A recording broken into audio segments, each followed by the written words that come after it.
Okay, it's 12 o'clock, so let's make a start. Good afternoon, everybody. Welcome to the Centre for Cities event, Reforming Business Rates, Fixing a Broken System. This is also the title of our new briefing released today, and which you're going to hear a little bit more about very shortly. Before we begin, as always, the event is being recorded and will be made available on our website along with the slides after the event. During the event, we recommend you select speaker view and please keep your microphones on mute unless you're asked to ask a question. If you want to tweet about the event, the hashtag is Reforming Business Rates.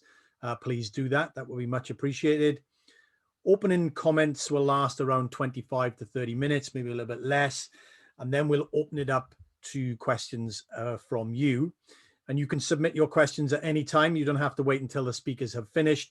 And you do this by sending your question via the chat function to ask a question, and we will be finished promptly by 1 o'clock. So let me introduce our speakers. As I said, first up, we're going to hear from two of the briefing's authors, Katrin Enkel, who's a senior analyst at the Centre for Cities, and Tom Aubrey, who's the founder and CEO of Credit Capital Advisory. They will present the main findings and recommendations from the briefing. Then we'll hear from our esteemed guest, Adam Marshall, Director General of the British Chamber of Commerce, and Melanie Leach, Chief Executive of the British Property Federation. And then once we've heard from Adam and Melanie, we'll open it up to questions from you, and I'll give you some instructions about that when we get to that point. So without further ado, Katrin and Tom, the floor is yours. Thanks, Andrew. So I'm going to present our report we've just published today with our co-author, Tom Aubrey. And to start with, I would just like introduce quickly the 4 fundamental problems we identified in our report, which are having like a very negative impact on the current business rate system. So first, we think or have identified that business rates do not actually reflect local economic realities. That is because revaluations at the moment are infrequent, so that rates are paid based on property values that can be much as 7 years out of date. And this mismatch is then, as a lot of you may know, aggravated by the transitional relief system, which is particularly penalizing businesses that saw a reduction in their valuations. So they have been overpaying for years, and they will continue to overpay as the decrease is staggered. The second issue is the complexity. So the business rate system at the moment is overly complex, which is resulting in a number of other problems. So for instance, the valuation methodology of the VA is cumbersome. So the whole valuation process is often not very understandable for ratepayers, which is then leading to a high number of appeals. An additional problem in the area of complexity is that there is like a wide web of reliefs, which has been emerged originally to address the poor performance of the system, but actually it's making things worse by adding a lot of complexity to the tax. And the third problem we've identified in our report is that actually high investment in plant and machinery is not incentivized, so that this investment is disincentivized because it's part of the bill. And the fourth problem is that the system does not incentivize local growth because there have been changes, even though there have been changes in recent years and a lot of pilots, local authorities are not able to keep all of the growth in business rates. And this is then blunting incentives for growth. And there's also a cap on the total revenue that the system can generate, which is amplifying the issue. So me and Tom, we will walk you through the 4 problems and, more important, the 10 recommendations we've developed. You just can see an overview, and we will go step by step addressing the 4 problems and then come to our recommendations. So our first recommendation would address the problem I've just mentioned in the beginning, the issue that business rates are actually not reflecting economic realities. So the only way to get out of this, in our opinion, is to move towards annual valuations. And this is, I think, one of our central recommendations, because if we were getting rid of annual valuations, we would be also get rid of a lot of other problems the current system is facing. For instance, it would remove the need for the transitional relief. And if we were to move to annual valuations, as a consequence, the tenants would pay business rates, which are actually based on the real rateable value that more accurately reflects the current economic realities. Yeah, but this also leads straight away to our second recommendations. So if we go to annual valuations, we must also think about the consequences of that. And because just switching to annual valuation cannot be achieved by a reform to the valuation process itself. And there may be questions whether the capacities of the VUA are sufficient to undertake those annual valuations. So what we would recommend, secondly, is to explore other options, how the valuation process could be developed. For instance, we could think that there's like, the first thing we think about is that there's a greater government reform, which is doing so that the valuations are undertaken at the local level. But if this is not possible, government should think about alternatives where to devolve the valuation process. And this could be, for instance, combined authorities, unitaries, and where not in place to upper tier of local government. Another option we were thinking about, or which is possible, would be fire authorities. So this was like, yeah, addressing the first problem, and I hand over to Tom Aubrey. Thanks, Catherine. So as Catherine was saying, the current methodology, it would be almost impossible, I think, to move it towards an annual valuation approach. So I think one of the key recommendations is really how can annual valuations actually take place. Certainly, this has been a key recommendation of many reports from the business community for many years now. But I think the challenge has always been the Treasury has a discussion with the VOA, and it's just not possible. So one of the interesting things, I think, with this process, and there's an interesting case study which we have looked at in quite a lot of detail, is in the late 1990s that the Dutch moved towards from 4-year valuations to annual valuations. And to do that, they did actually devolve that process.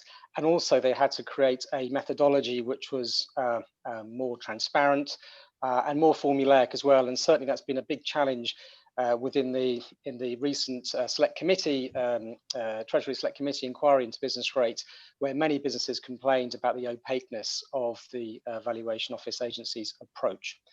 Now, given that today banks and investors have to value properties every year, so it's pretty standard real estate valuation techniques, but I think there would have to be a sort of a new approach in order to actually institutionalize this. So how might this be done? Well, the first thing is really to think about taking in rental data and then making adjustments to that. One of the challenges at the moment with rental data is that in the valuation methodology is that smaller properties tend to generally pay more per square meter. But if we could take in rental data and then make adjustments to that rental data based on other factors like location, type, size, state of maintenance, vacancy risk, this is pretty traditional and standard techniques that are used day in, day out. We'd start to get outputs of potential estimates for all properties, bearing in mind that they're actually taking into account individual characteristics as well. So this is not some sort of postcode generation. It is taking individual information and supplementing it with other local information as well. Now, one of the other challenges with going towards such approach is that we definitely need to have more timely information and more accurate information. I think this has been a bane, I think, partly of the VOA's life to a certain extent. Now, one of the things we'd have to do is ensure that there'll be annual reporting by both the tenant and the landlord as per recommendation 4. Now, the Dutch system actually uses a very basic template to achieve this. It's sent out to both the landlord and tenant every year. And crucially, it's obligatory to provide all information around incentives and discounts. And these in effect adjust rental values downwards. And this is really important because it ensures the price mechanism is working efficiently and therefore that tax liabilities are actually related to actual market prices. So for example, in an economic downturn, rents generally fall, hence the tax liability should fall as well. Of course, at the moment, that doesn't happen because of the way the valuation process is set up, including these annualized inflationary increases as well. Now, one of the effects of this, we think, would also end the sort of current bifurcation that you tend to see in many parts of the commercial property market between headline rents and actual rents. And I think the important thing here is that the VOA does collect all this information, so really what matters are the actual rents. One of the other factors that does also distort the price mechanism are upward-only rent reviews. Now, while the length of leases has been falling, certainly for leases longer than 5 years, many leases still tend to have upward-only rent reviews. And again, in an economic downturn, obviously the rent can't fall, although of course there are sometimes side letters and confidential agreements that are made between the tenant and the landlord. Successive governments, both Conservative and Labour, have looked at this around how can they make leases more flexible, and they've both tried codes, but it may well be that the current changes that are probably filtering through to the commercial property market may actually start to remove some of these distortions, but certainly it does need to be monitored going forward. Moving on to recommendation 5, one of the questions that is often raised is who should pay. And when the tenant pays, the landlord has perhaps less incentive to reduce headline rents to market rents, and thereby you get that distortion of the price mechanism. So hence, if the landlord had a greater tax liability beyond the empty property tax, there is an incentive to reduce those distortions. Now, in the Treasury Select Committee responses, there were a number of organisations that argued that it was more efficient for the landlord to pay 100% of the liability. It would reduce the complexity of the tax. But we think on the grounds of fairness, there's actually a good argument for both landlord and tenant to pay as in recommendation 5. And this would clearly require some form of transition, particularly for longer leases, to enable rents to adjust. And one of the other questions that's always raised is, well, who is the landlord? Well, at the moment, the current rules around empty property relief is if the tenant vacates, it's whoever has the right to take occupation of that, and that wouldn't change. And one of the other things we've also found, which is interesting, is that there are 2 London business investment districts where both the landlord and tenant contribute. I think that's important that you're seeing both stakeholders in the short term and the long term contributing.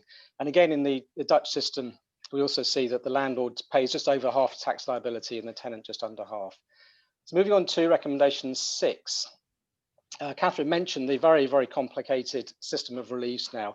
And to a certain extent, many of these reliefs have been introduced just because business rates do not follow market values, particularly the case for small businesses and retail. So really a shift to annual valuations would largely remove the need for reliefs, therefore which most could actually be abolished. In addition, the Berkeley review, which was done as a review of Scottish business rates, raised the issue of charitable relief, which accounts for a very large portion of the reliefs paid.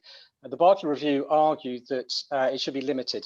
I think while there may be very strong grounds to provide charities of the form of tax relief, it's not clear whether it's basing on a charity's use of space in valuable areas is the most appropriate, given the potential crowding out effects of the private and public sector. And it's also worth noting that charities do contribute to business improvement districts, as they actually do benefit from the areas.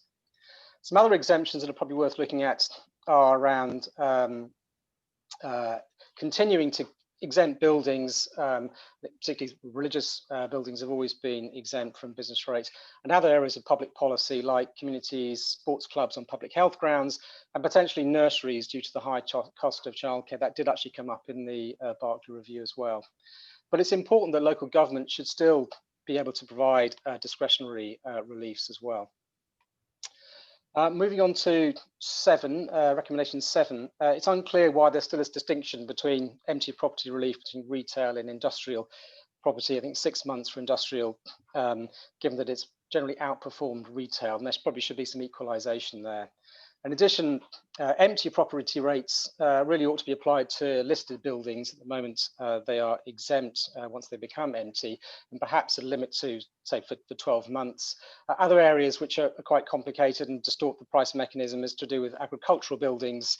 You have a situation where if you're on a farm, you're having milk to make your own cheese, you're not liable for business rates, but a cheesemaker next door on industrial property that's not on farmland would actually be liable. So there are lots of these kinds of reliefs that have developed over many years. So moving on to problem 3, which is related to this current system of that really disincentivises investment. And I think this is particularly the case for manufacturing. So therefore affects the Midlands and the north of the country much more than the southeast. But it's in essence by applying plant and machinery in the valuation process, it ends up being a tax on investment. Now, the UK, of course, has had much lower level investment as a percent of GDP than most advanced economies for many years over the last, at least the last decade, which is potentially one reason why it's experienced a relatively lower rate of productivity growth. Many of the examples submitted to the Treasury Select Committee inquiry were very interesting around this, particularly around in the green economy, many firms looking to invest heavily, but actually ended up saying they would reduce their investment mainly because it would just increase their tax liability and therefore make the investment unprofitable. And I think the final thing around this is that the valuation procedure, so if you really want to move to annual valuations, the procedure for valuing plant and machinery is very cumbersome. So for example, the valuers are often required to take pictures of the plant and machinery and then find secondary market prices for those to factor into that valuation level. So actually interesting again, when the Dutch moved to annual valuations, plant and machinery was largely excluded from this new valuation process, which significantly reduced the cost of administering the tax as well. So obviously much of this presentation is focused around who pays the tax liability and how it's valued. But of course, business rates are a critical element of local government financing. And I'm going to hand back to Catherine to talk about this section. Thanks, Tom. So now we already arrived at for problem 4, which is that the current system is actually disincentivizing investment.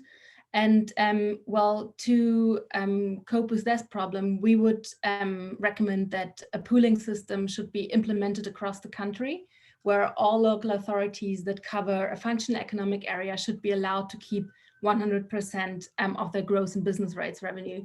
So this has already been done in some pilots in recent years, but we think it's important that this system should be extended to further incentivize growth, and particularly like the 100%. And in addition to that, the cap on the total yield from business rates should be lifted so that more local authorities can benefit when their economies grow. Yeah, and last but not least, we think that the top and tariff system should be reassessed as a part of a wider reform of local government finance.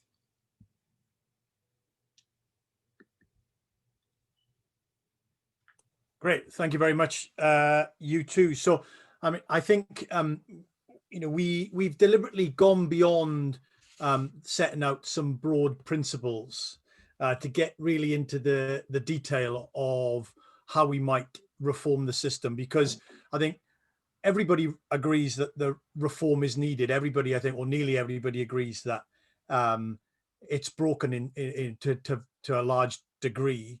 But very quickly, people then get into a kind of conversation about it's very difficult, it's very complicated, which actually then retards the ability to do the reform. So that's why we wanted to get into the detail to say, actually, how could this reform happen? And secondly, we deliberately looked at the Dutch model in a sense, because what that shows us that it can be done. You can reform the system to make it more efficient, more timely, less complex, more responsive, because in a sense they've done it.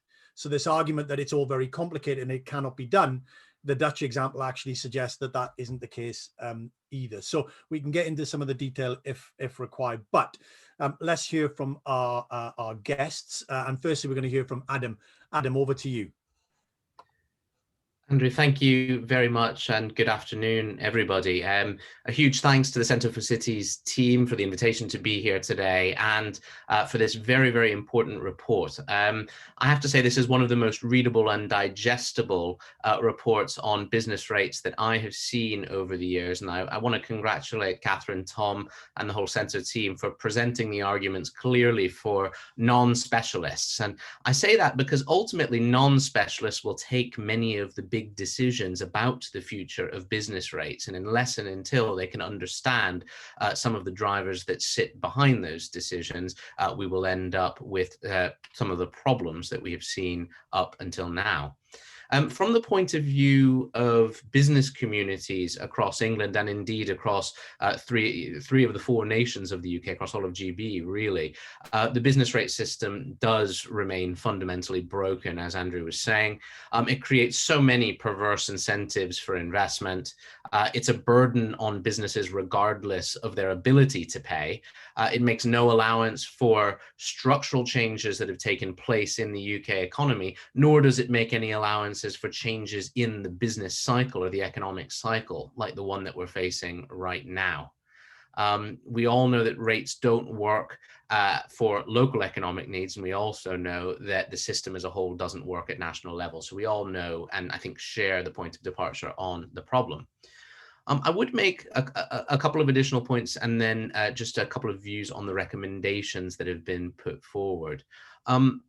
First of all, in terms of context, I'd be very cautious about business rates reform in isolation, i.e. thinking about this without the wider context around how businesses are taxed and the need for a business taxation system that actually fits the 21st century. Otherwise, we may end up solving one problem, but creating another. There are those out there who believe that property already features overly heavily in the taxation system. For example, there are others who do not.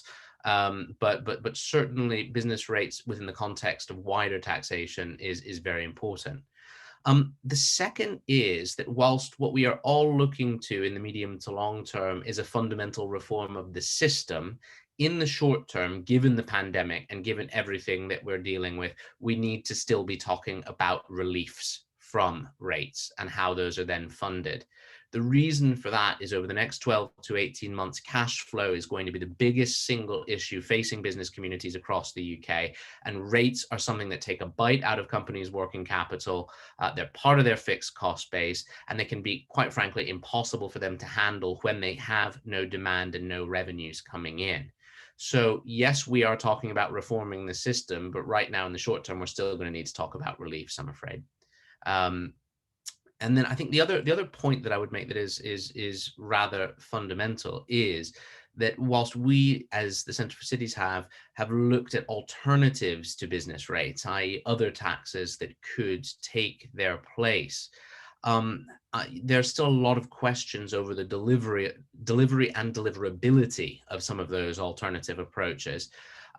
So fundamental reform of rates in their current form rather than their complete replacement looks like the best bet at the moment for delivering urgently needed change. So I think, again, there's a point of agreement there that we are trying to fundamentally reform a system rather than change the system entirely. On the recommendations, just very briefly, the ones we'd welcome with full voice: annual revaluations, first of all, something we've been calling for a very long time as chambers of commerce, and one thing that does take away so many of those problems and so many of those iniquities inherent in the system. Also welcome the removal of plant and machinery improvements from valuations. I have heard personally from so many businesses over the years that said they have taken the decision not to invest in improvements to their premises because they were worried about increasing their fixed costs over time. That is crazy. It should not happen in a country that desperately needs investment and desperately needs improvements in productivity. Third one I welcome, simplified methodology for valuations and improvements to valuations, absolutely. And the final one is around regional pooling. Getting the geography right will be very key there, but making sure that local areas share the upsides and unfortunately also occasionally the downsides of some things in the system is very important for making this more responsive. Where do I have concerns? First of all, around empty rates. They are hated by businesses and by landlords alike. The pandemic has made this situation worse, and we are now facing situations in many of our town and city centres where empty rates are a massive and growing issue and could be a barrier to the recovery of those areas. So whilst changes to empty rates sound theory, the reality right now is, this is a big problem facing a lot of businesses. if there's to be equalization of empty rates reliefs, equalize up, don't equalize down. Please, longer for all rather than cut it back. And I think that's, again, exacerbated by the pandemic. A lot of these premises are going to take a lot of time to repurpose and then fill again. Pounding people with empty rates on them right now is going to be potentially counterproductive. And then on abolition of reliefs, I have a concern here about setting out very clearly what the quid pro quo is, because there are going to be winners and losers from any abolition of reliefs or indeed simplification of reliefs over time. You've got to tell businesses and you've got to tell landlords as well why things are going to get better for them, not just why they're going to lose the reliefs that they're facing. I'd ask a couple of questions around landlord liability. I'd have to defer to Melanie on that one and understanding the incidents and what that could mean. But do remember one very, very important and salient thing, which I think is probably missing here, which is that many businesses own their own premises. Not all businesses are tenants.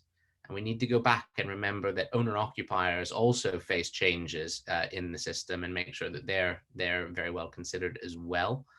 And then in terms of the removal of the cap on rates take overall, could be a big red flag for businesses, as they might feel that removal of the cap is an invitation to governments, whether national or local, to use business as a cash cow in order to fund local services in some way, shape, or form. So the question that we would put then is, what guarantees, what assurances could be made to prevent something like that from happening? So some extraordinarily welcome points, a few concerns from the perspective of business communities, and some questions on a debate which I know we'll continue to have over a long period of time. Andrew, thanks very much for inviting me today. Brilliant. Thank you very much indeed, Adam. As always, kind of super clear on the thoughts, but also the challenges that any reform introduces, and particularly, I guess, more so than ever, trying to think about the short term as well as the medium and the long term, and some of the tensions that lie in that, which we can pick up in conversation. But Melanie, over to you. Give us the BPF's view on business rates and why you love them so much. Thank you, Andrew. Good morning, everybody. I mean, I agree with almost all that Adam said, which is par for the course. I think we have a lot of areas where we agree, and the detail is where it's fun to debate the difference, isn't it? So I'll try and be relatively brief, so that we can get into discussion around some of the detail points and recommendations. I mean, firstly, to add my congratulations and thanks to Centrifuges and to Catherine and Tom for the report. I also found it incredibly readable. I mean, my background is I came into the property industry to represent the BPF 6 years ago with no background in property at all. And business rates was one of the many issues I struggled with over many a long dark night, trying to understand what the heck it was all about, and why, given that it was so obviously broken, no one had got around to fixing it. Well, I think we know the answer to that. It's extremely challenging set of questions, complex, and a report that tries to sort of distill down to some simple messages and some clear advice and guidance. Whether or not you agree with all the detail of all of the recommendations, actually it takes us another step forward in a debate that is both long overdue and likely long ongoing, as Adam sort of hinted at just now. So thank you to you, and thank you for inviting me this morning. I mean, I guess I would just pick up one of the points that Adam made and reinforce it, which is that we do need to have a debate about fundamental reform. And I'll say a little bit more about what the BPS priorities would be in a minute. But there is a short-term crisis here in our town centres and high streets, and retail, hospitality, and leisure businesses that are absolutely the backbone of our town centres are at the epicentre of that. And whilst the short-term business rates relief for a year, was welcome and much needed, they're already making decisions about what the next year is going to be like, what the year after that's going to be like, and unless they have some clarity around whether or not they're going to continue to be supported with that huge fixed cost of business rates, they're going to make different decisions than the one that government wants them to make. Rent and rates are, they're two big fixed costs, and despite what you read in the media and may hear from both me and some of my colleagues representing occupier bodies, in most cases, sensible decisions are happening between landlords and their occupiers, and they are coming to agreements about how to manage rent, and responsible landlords are recognising that tenants who are generating no income can't meet their rental costs and coming to arrangements and agreements with them. That conversation is not happening around rates, or won't happen around rates, unless the government steps in and gives further relief. And we know that, unless some of those fixed costs they're supported with those fixed costs for much longer, businesses are going to go to the wall as a result. So there is an urgent short-term issue that, as Adam's already mentioned too, does need fixing. And actually, kind of helicoptering out from that, our biggest message, I think, as the BPF has been, that the total business rates burden has become unsustainable, and the way in which, it's on an upward only trajectory, effectively, collectively, no matter what the impact on individual is, collectively that burden is unsustainable, and it's the more unsustainable given the impact of the last few months and the painful and long road it's going to be to recover out of that. So, actually, let's talk about the detail of how you create a better system to collect the money. But we would start from the proposition is that the government cannot continue to collect the quantum of business rates at the level it's collecting it at, because that's unsustainable for businesses in general. And it cannot continue, we cannot continue with a system that is not, as the report says, and as Adam said, responsive to economic conditions, both at the macro level and at the level of individual businesses. I think everyone understands that you should contribute a proportion of success to the public good. What you can't do is contribute a proportion of failure that you don't have to the same effort. So there has to be a way in which the tax take can fluctuate in the future, we think, and we understand how unpalatable that is for government to think about. But actually, in the long run, it's more in their interests to create a system in which success is incentivized and rewarded, and that they take a fair share of that, than a system in which they guarantee a certain amount of money, but from a diminishing pool of payers who are under more and more stress and strain to meet the burden. Our third point is absolutely aligned with the report and with others, that you have to have more frequent revaluations, and we would absolutely support the idea that in principle they should be annually. We have to find a better and more efficient way of doing it, so that that's not sort of worse than painting the Forth Road Bridge and you haven't got to start again before you finish the last one. But we have to, because that's another way in which you build in more responsiveness to what's actually happening on the ground in local economies, in the national economy, for a particular business or a particular business sector.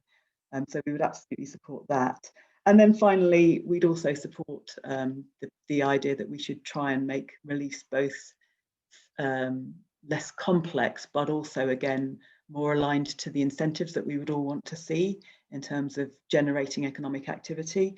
And a particular bugbear of ours would be the downwards transitional phasing. So, it's great for a business if their rates bill has a huge hike, to have some help with getting to that higher level. But actually, to be penalised when your rates bill should be going down and not getting the benefit of that to reinvest into your business, it feels to us an incredible disincentive and an incredible burden for businesses. So those are sort of some of the things that we particularly campaign for as the BPF. I can pick up, I think, probably in the Q&A and the debate, the issues around empty rates, which I completely agree with Adam on, and landlords, where the liability should sit. I have some views around that. But I suppose, my views on all of the recommendations, which I largely support, except that the BPF has spent a lot of time looking at the detail at them. So we've spent less time looking at sort of the complexities of local authority funding, but we do understand the crisis that's facing local authorities, wholly exacerbated by COVID, but was there and has been for some time already. But my sort of three principles for finding the right route forward for reform would be, we have to have a view of the total tax take that is sustainable for the business economy to deliver to the Treasury and that is responsive. We have to have a system that incentivises both local authorities and the private sector to invest for growth. And we have to have a system that is, so far as is achievable, is perceived as fair and which is administratively less burdensome than the current system. Because if you just take cost of administering the system out of it for everybody, of itself, that will have a huge and positive impact, I think. Thanks, Andrew. Fantastic. Thank you very much, Melanie. And Tom and Catherine could say more on this, but when we looked at the Dutch system, it does seem to be that when the reform that they went through actually introduced efficiencies into the system and indeed reduced administrative costs associated with it. So in a sense, the reform could also help to make it less costly to manage and run, as well as, in the sense of make it more timely and responsive and all the rest of it. So that's fantastic. So we've got some, I've had quite a few questions in. I just wanted to come to both of you first off, before I get people to ask a question, and just say maybe come back to you initially, Adam, and just can you give us a sense as to the kind of how significant the business rates problem is, for your membership, and you're talking to your members all the time. Is this always in the top X number of things that are that they're struggling with? I appreciate there'll be other things that also begin with B that they may be focused on right now, but I mean, how significant a problem is this? And the same question I suppose to Melanie, but Adam, you first. You're on mute.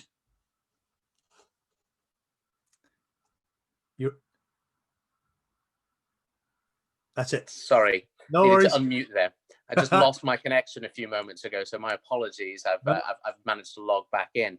It's a £30 billion question. It's that significant, of course, because that is one of a number of extremely big input costs that businesses have to pay before they turn over a single pound.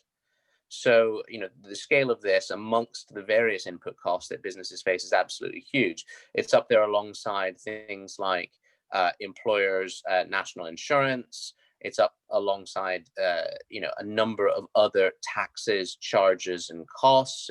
And for many businesses, of course, this is the thing that never flexes, and there's very little that they can do to flex it, except take less space or change their accommodation entirely, which might hit productivity. It could hit investment and a range of other things besides. So it's a huge problem. Over my years working with companies in different business communities around the country, this has never fallen out of the pantheon of top issues, simply because it is so systemic, and it affects every single firm, and it affects them before they make any money. Yeah, that's a very good point. Melanie, your reflection. I mean, how significant is it for your members? Yeah, I mean, I'd have a very similar point of view, because ultimately, the relationship between property owners and the tenants that occupy their buildings and generate, economic activity in return from them, it is an economic partnership. So, if the one hurts, the other hurts, and vice versa, and a burden on one is a burden on the other. So that would be absolutely similar. That this is a huge challenge. Particularly for property owners, of course, we have a real bugbear around empty rates, because we've never understood, the Treasury philosophy, which appears to be that landlords need incentivising, need a stick approach to not having an empty property. I mean, the idea that any landlord wants to have an empty property and not a property that's tenanted and generating rent and helping to drive an area, the atmosphere in an area up rather than down, where you've got shuttered up windows and all the rest of it. It seems to me, so ridiculous, but it seems to be a government philosophy that there needs to be this kind of a stick. And particularly in the scenario we're in now, where regrettably we know that not every business is going to make it through the pandemic, and there are going to be empty properties in our town centres and high streets that will need either repurposing or retenanting over time. That seems to us a particular nonsense right now. Yeah, no, that's a very good point. Right, so let's get some questions from our audience. If you've been on one of our events before, we like the audience to ask their questions by and large. So when I call your name, get ready to unmute your microphone, ask your question, and then we'll go to to colleagues for some responses. And I'm going to go to Edward Hicks first. Edward, are you on the call? If you are, unmute your mic, ask your question. And you were asking, along with several others, in relation to reliefs and exemptions, and both Melanie and Adam picked this up. So let's get into that area. Edward, are you there? Yes, thank you. Could you just expand a bit on the point about what reliefs you think should be retained? I see in the report you refer to key areas of public policy such as community sports clubs and potentially nurseries. And I suppose linked to that is also about public sector buildings that are currently liable for rates. should they continue to be subject to them, given that they're getting money from the government and then basically paying it straight back?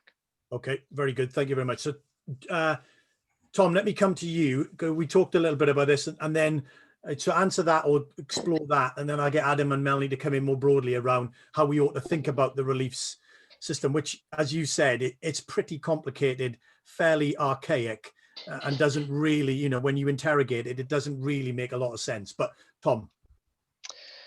Yeah, no, Edward, those are some great questions. So, I mean, I think in terms of whether it's right for public sector bodies to pay, I mean, I think in general, if we're thinking about how do we ration land use to make sure it's used efficiently, I think it is right that, you know, people who are using space, there is some way of paying for that. So I do think it is right that is the case, that public bodies do pay. Although, as you say, it ends up being a pass-through from central government back through to local government. And I think it may well be that local government, although their own offices are obviously having to pay this as well, it does actually then come through to their own financing. So I think that's an important part. Look, I think on reliefs, I mean, there is no easy way to deal with this. And I think the reality of any tax system in an advanced economy, there are always going to be exceptions. So I think we have to accept to a certain extent, you know, the amount of complexity. But I think with with business rates itself, it's clear that a lot of those a lot of that complexity has really come from the fact that the valuations are so outdated, and even the way that they have been implemented just don't work. So the transitional relief, it's terrible for downward transitional relief, particularly if you're a business trying to stay in business. The issues around small business relief, often it's just because, particularly after the financial crisis, rental agreements, and this is a point that Melanie raised, often agreements are made outside of the lease between responsible landlords and tenants. That information doesn't get collected by the VOA, and so we're not seeing that fall in business rates liability, which should be the case. So again, a lot of those the complexity of relief just comes through as a result of those processes. There's a whole bunch of other ones that have been added on: retail relief, local newspaper relief. And I think every budget the last sort of 9 or 10 years, the Chancellor has come up with a relief here and a relief there for £1,000. So it has made it very, very complicated. And I think that the charitable relief is a very large area.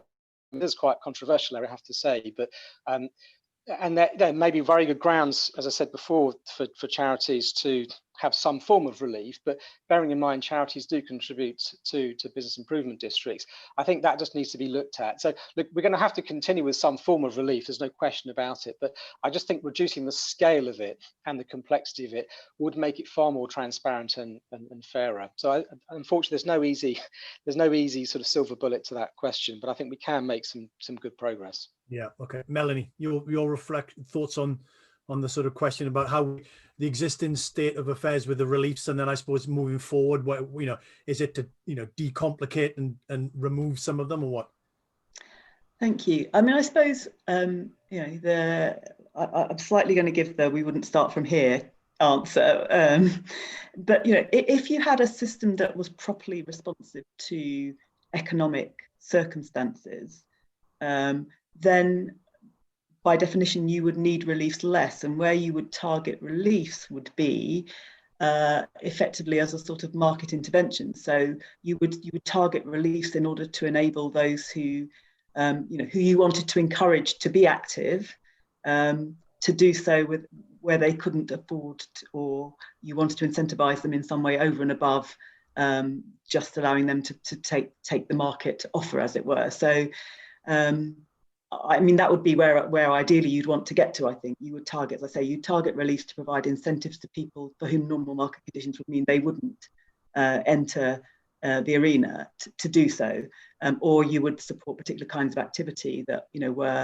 when you couldn't benchmark against a market norm. And charities might fall into that bracket, but one of the unintended consequences potentially or arguably of the relief for charities is, we've got high street after high street full of charity shops, so you have to kind of think, well, it's Adam's point really about helicoptering back out and saying you have to look at this in the round, both in policy terms and in total tax terms. you have to kind of figure out, on the one hand, you're trying to generate a tax return that's fair and equitable to the exchequer. On the other hand, from policy perspective, you're trying to create places that people want to come to be in, be active in, spend money in, spend their leisure time in. And how do you align those objectives and use the tax system to deliver those objectives? Yeah, no, very good. Adam, your thoughts on this? Well, I agree wholeheartedly with what Melanie has just said. I think I just add one point, which is with reliefs, because we are dealing with a winners and losers question, at least in terms of the initial perception, some form of roadmap to simplification is going to be really, really important, right? It's how you get from A to Z that you need to start to set out very early. I'd give the example, perhaps much maligned, but of the previous government's corporate tax roadmap for corporation tax. They said, this is what we are going to be doing with corporation tax rates over the next 5 years. Now, you may have agreed or disagreed with the path that was set, or you may have questioned some of the decisions that were made as part of setting out that strategy, but it was clear enough for businesses to plan. And I think one principle of any simplification of the rate system, and particularly simplification of reliefs and removal of reliefs, you have to signal it well in advance and what will happen, what the glide path will be. Otherwise, you will have aggrieved constituencies of businesses of various types around the country in touch with their local MPs, and getting back some of what Tom described earlier as those endless changes and tweaks by the Chancellor at every budget. Every special interest will pile right back in. So either you plan it right or you don't do it. Yeah, and Tom, when we looked at the way that the Dutch introduced this was part of the way that they did it, right? In the sense of trying to point out or push out what they were going to be doing over what kind of timescale. Yeah, so I think it was about a 7 or 8 year process which they went through. Now that was partly just to kind of make sure that the valuation models were working effectively, but it was also to signal out to the market, particularly with making the both the landlord and tenant pay, to ensure that various leases would be adjusted through time. So no, I think that's a really important point that Adam's raised about making it clear from a policy perspective as to how you are going to reform, and then through time businesses can adjust, given as long as there is sufficient time for those adjustments to be made. Yeah, no, that is a very good point. I want to just pick up on, we've had several questions about the nature of business rates, both in the short term because of the pandemic, but more generally, I think reflecting on some of the points that both of you made around taking the tax system in the round. Henry Kelly, Henry, you on the call? If you are, can you ask your question about whether we should move to a turnover model rather than a business rates model? Yeah. Can you just say that? Ask about it. It's an avenue into that kind of question more broadly. You get comments from Melanie and Adam on that. Henry. So is a rate system based on real estate evaluation really the best way to proceed, particularly in the light of growth of e-commerce and the distortions that this is providing to the market? And would something that looks at turnover actual value of the business be more efficient and equitable? Yeah, another small issue. Adam, your reflections on that. The current system definitely creates some distortion between online and bricks and mortar in the retail industry, particularly. But Adam, your thoughts on that more generally? Yeah, no, I'd agree that there is an unsolved issue there, certainly between sort of bricks and mortar, clicks and mortar, and clicks only types of businesses. And we see retail much more, but of course there are a lot of problems in the system facing other occupiers and other premises owners as well. And I feel both in the debate about the pandemic, but also more widely in our policy conversations that retail and hospitality always have the most visibility for us and the most salience because we all use them on a day-to-day basis, but there are lots of others as well behind there that we need to consider too. I think you'd need to extend that consideration to any change of the basis for a tax. Business turnovers are notoriously unpredictable, and you can have firms both large and small whose turnovers change very, very significantly from year to year. So I suppose the question that someone scratching their head in the Treasury would be saying is, how do I guarantee a stable tax base when I have no idea what the turnover of those businesses is going to be from year to year? And despite usually being on the opposite side of the table from the Treasury in some of these discussions, I have some sympathy for that, because one of the principles of any good tax is a form of stability stability and clear legibility. And I think turnover-based models don't necessarily give you that stability.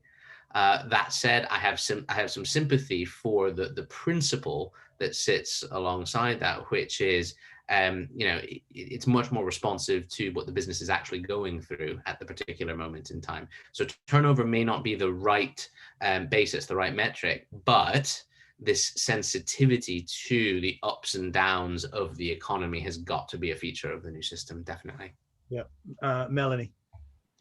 Yeah, well, I mean, what went through my head as Adam was talking was, the thought that we're seeing some of the same debate playing out in the context of the way leases are changing, actually, particularly driven by retail. So, a turnover only model is, and of course I would say this, wouldn't I, but, a lease between a property owner and a tenant that's solely based on turnover is never going to work from a property owner's perspective, because that doesn't guarantee the revenue that a landlord will need to invest and maintain a property. So a property is not a thing that is just either you can turn on or off and is there or isn't there. A property needs looking after, it needs investing in, it needs servicing, So the kind of conversations around turnover leases are actually about fixed element plus turnover in most cases, because that way,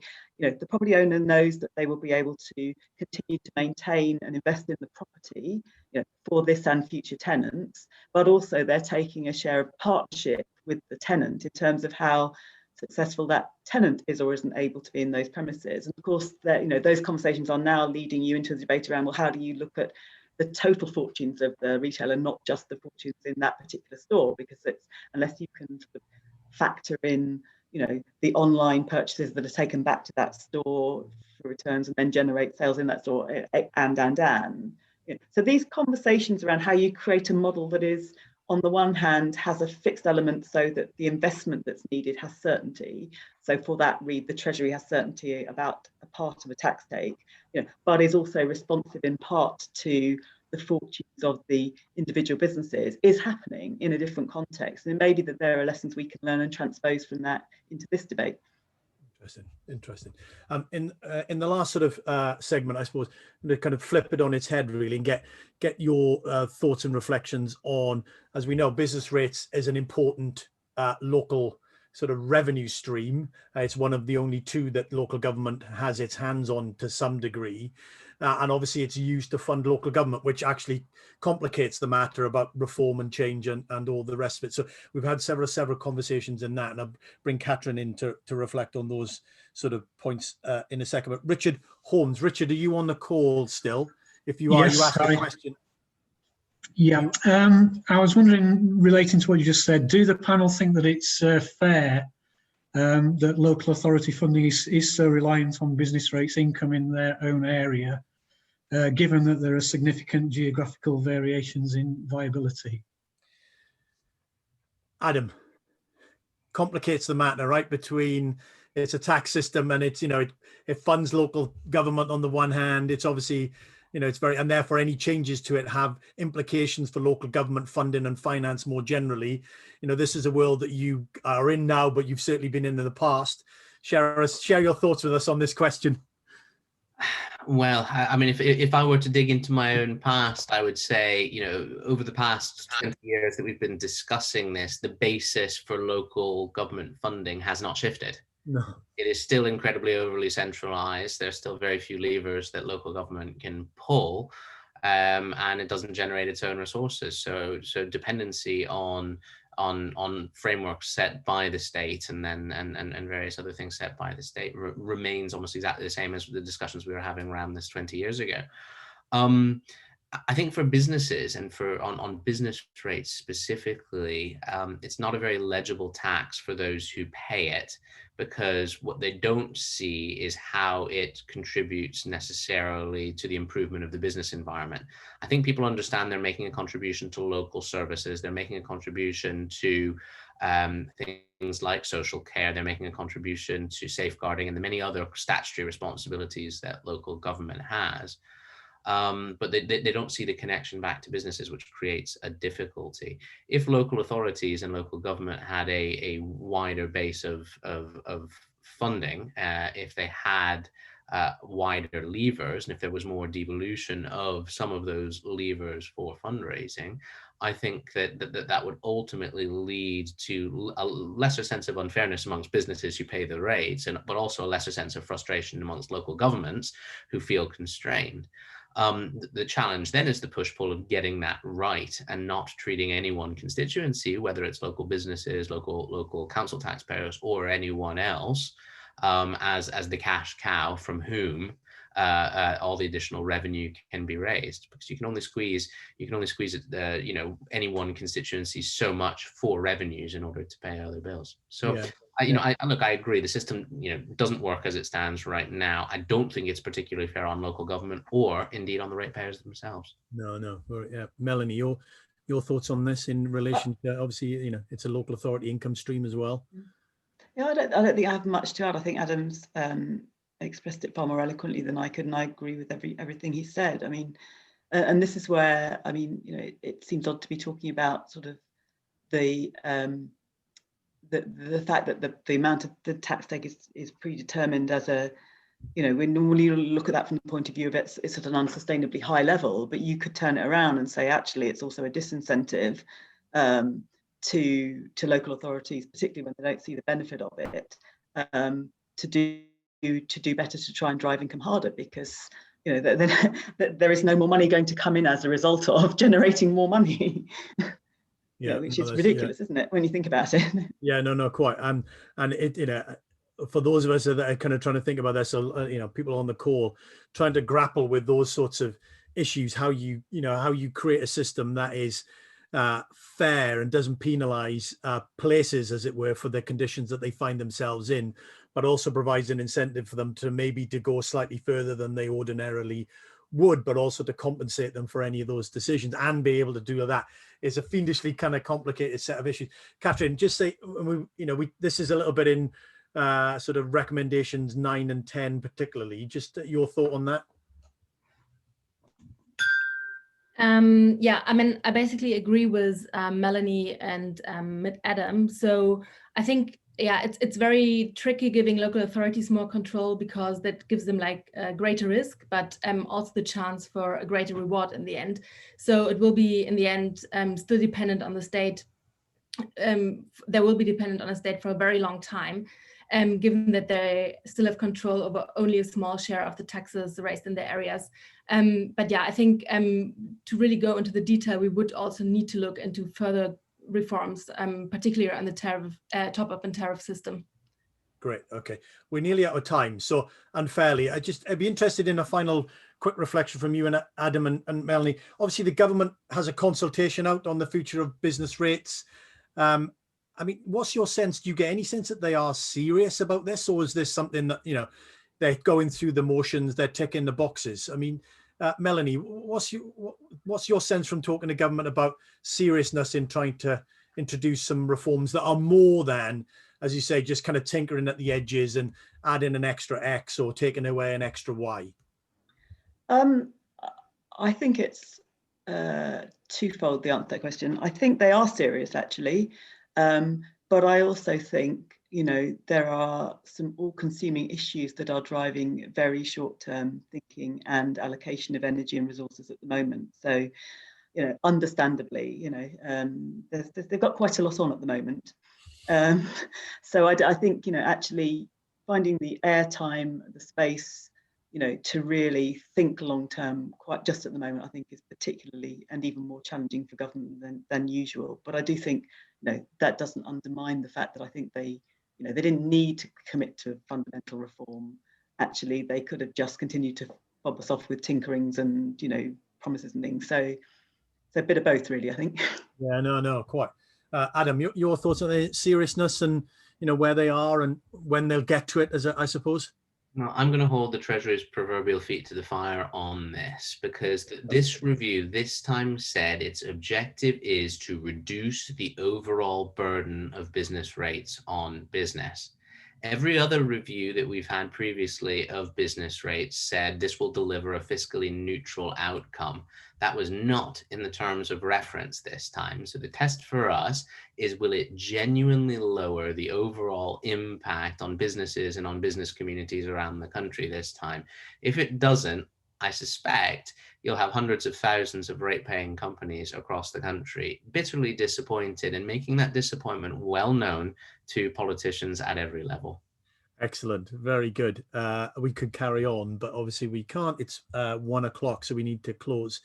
You can find the briefing and the more detailed technical report, as well as a recording of this event, will all be on our website. The report is already there. The recording will be there very shortly. I'd like to thank Catherine and Tom for their presentation, and obviously for their brilliant kind of writing a complicated matter in a relatively accessible form.